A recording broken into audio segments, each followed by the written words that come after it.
Hello!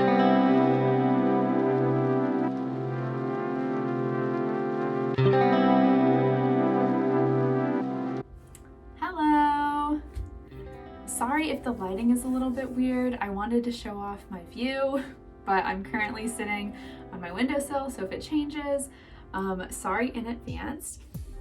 Today, I just wanted to talk about quarantine in South Korea, and before I get started, obviously the quarantine situation is always evolving. So before you take any of the information in this video, just make sure to check the KCDC guidelines and then your country's guidelines for immigration as well. But this is just my personal experience. So I am coming to Korea for a master's program at SNU. I'm an international student, which means I was entering Korea on a different visa than I had before.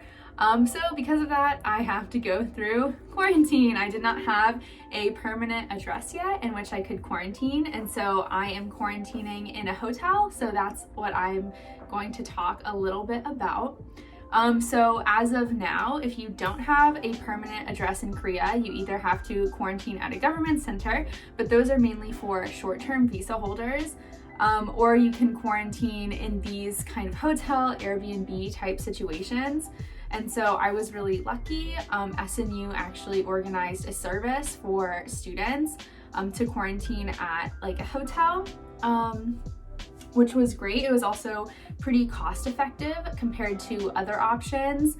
And it includes a whole range of things. So I have my random piece of paper here with the things I want to talk about. So where I'm currently quarantining, I am in a hotel near Myeongdong actually, and this hotel is run through the program ARD. I'll write it here. But SNU, I guess, contracted this service for students. So the original price of this service is 1,000,000 won. So I'll just do like one-to-one won to dollar estimate. So about $1,000 plus an additional 105,000 won deposit. So like $105 deposit. But through SNU, I received a grant, and so I paid the 105,000 won deposit along with only 450,000 won. So it seems a little bit expensive, but I'll go through what exactly it includes. So it includes 7 nights in this hotel, which the hotel's not bad. It includes 3 meals a day, breakfast, lunch, and dinner. It includes a 1-month SIM card. So you need this SIM card to receive your PCR test results. You need it to get like the quarantine app. And it's just convenient when you first get here if you need to order food or anything like that. It's nice to have. So they provided a 1-month SIM card through SK.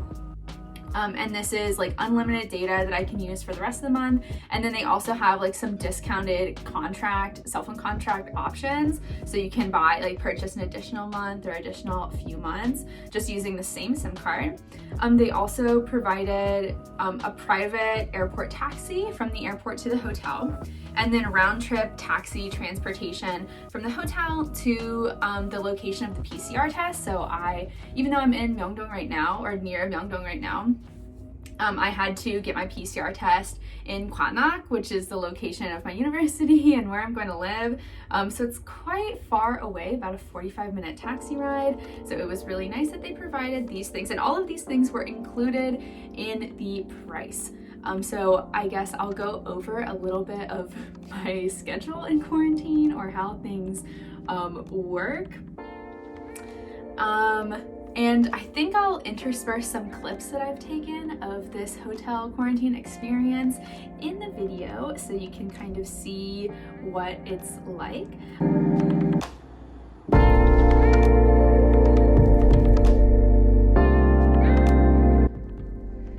this is the bedroom.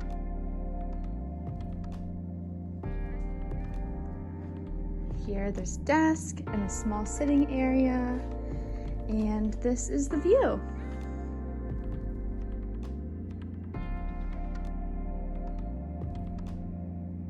So basically for the meals, at least, breakfast is delivered around 6:30 in the morning, and they do knock on my door, which I'm not the biggest fan of. The first morning I was super jet lagged, so I woke up immediately to eat it. I was like waiting for their knock on the door, and then after that I guess I just wore earplugs so I didn't hear their knock. And then lunch is delivered between like 11 and 12:30 ish. Usually it's a little bit earlier, but today it was after 12. I don't know why. And then dinner is usually delivered quite early as well, around 5:30. So I'll put some clips of the breakfast, lunch, and dinners. Breakfast is like alternates, so one day it will be a Korean style breakfast, and then the next day it will be like a sandwich, and then breakfast always includes some snacks. And then lunch and dinner are just lunch boxes. So lunch is usually bigger and dinner is a little bit smaller.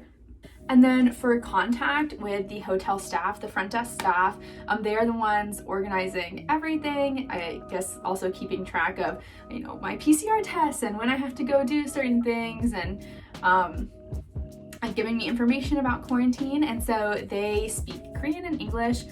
And I can contact them through the hotel phones, and they've called me a few times to discuss like scheduling the PCR test and the taxi transportation. And then I had a few questions about when I could leave quarantine, and I was able to reach them pretty easily through phone. So they've been quite helpful in that sense. I know ARD might be a little bit more difficult to get in contact with.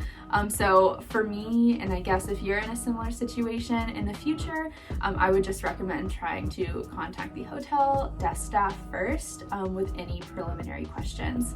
Oh, and then the most important thing that I didn't think would be very important is trash. So they do trash pickup 3 days a week, and if you've ever lived in Korea before, you know the trash service or trash recycling services can be a little bit complicated. So they do provide a paper. I don't think the paper is super comprehensive, but as I'm previously a little bit more familiar with like trash sorting rules, that's just how I've been sorting my trash.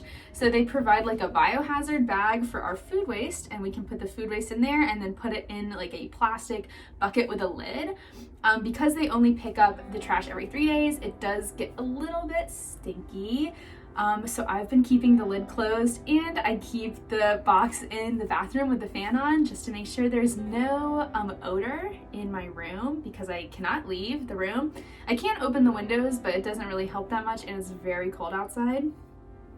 And then for the plastic containers, I've just been washing the plastic containers, and they said they would pick those up all together at the end of my stay. So, and then they also did provide 5 packets of coffee and I think 3 or 4 tea bags, which is not enough. And so I kind of predicted this, and I brought my own coffee. So if you're a coffee drinker or a tea drinker, definitely bring your own coffee and tea supplies. And yeah, I think that's about it. So if you have any questions about quarantine, you can go ahead and leave a comment. I'm not sure how long quarantine will last, given the COVID situation, but it always helps to be prepared. So if you're looking into coming to Korea in the future, be sure to check out like KCDC. I'll put some other resources that will have like key quarantine information below. Safe travels, and see you next time. Okay, it is very early in the morning. If you can see, I just got my breakfast delivery, and I'm jet lagged and I'm starving, so I answered the door immediately. But it looks like we have some juk for breakfast. Oh, and then a very mini pack of ramen, 2 potato chips. Oh, some milk, a choco pie,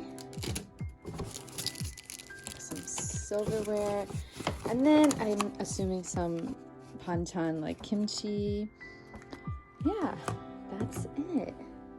And then we have, it looks like some vegetables and maybe some sausage or fish cake or rice or sausage, tater tots, 3 tater tots, I think, kimchi, other banchan, and then I think this is salad with salad dressing.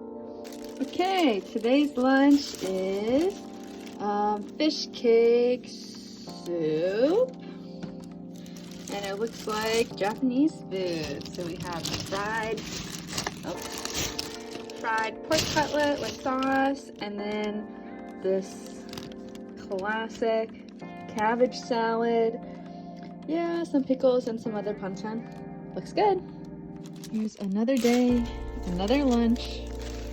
We have some sort of clear soup, and then it looks like, wow, we have, looks like kimbap and maybe chicken, hard-boiled egg, some sort of fried meat, maybe chicken again, peppers, other banchan, and rice. Nice.